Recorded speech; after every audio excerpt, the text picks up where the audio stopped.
पिछली कहानी में हमने देखा कि राजा सूर्यसेन ने जैसे ही मालिनी और कर्ण को महल छोड़ने का आदेश दिया, तभी अचानक कर्ण जोर से हंसने लगा।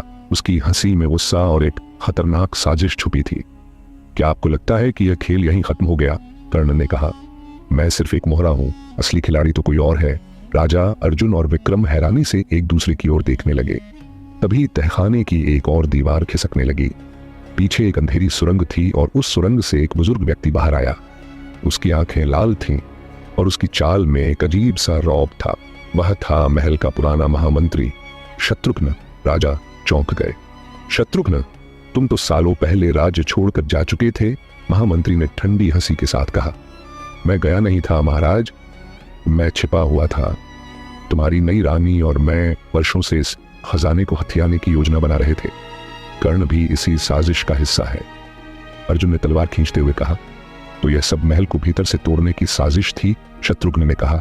यह खजाना सिर्फ एक सोने का संदूक नहीं है, इसमें एक गुप्त ग्रंथ है जो बताता है कि राजा सूर्यसेन असली उत्तराधिकारी नहीं है। महल में सन्नाटा छा गया। राजा ने कांपते हुए पूछा, क्या बकवास है ये? शत्रुघ्न ने संदूक से एक प्राचीन ग्रंथ निकाला। उसमें लिखा था कि सूर्यसेन को राजा बनाने से पहले असली राजकुमार को जहर देकर रास्ते से हटा दिया गया था। राजा का चेहरा फट पड़ गया। अर्जुन ने फौरन ग्रंथ को पढ़ा और उसकी आखिरी पंक्तियों पर गौर किया। यह सच है, लेकिन एक और रहस्य भी छुपा है। ग्रंथ के अंत में लिखा था, सच्चे राजा का चुनाव खून नहीं, उसकी प्रजा और उसके कर्म तय करेंगे। अर्जुन ने वह ग्रंथ राजा सूर्यसेन के हाथ में दे दिया।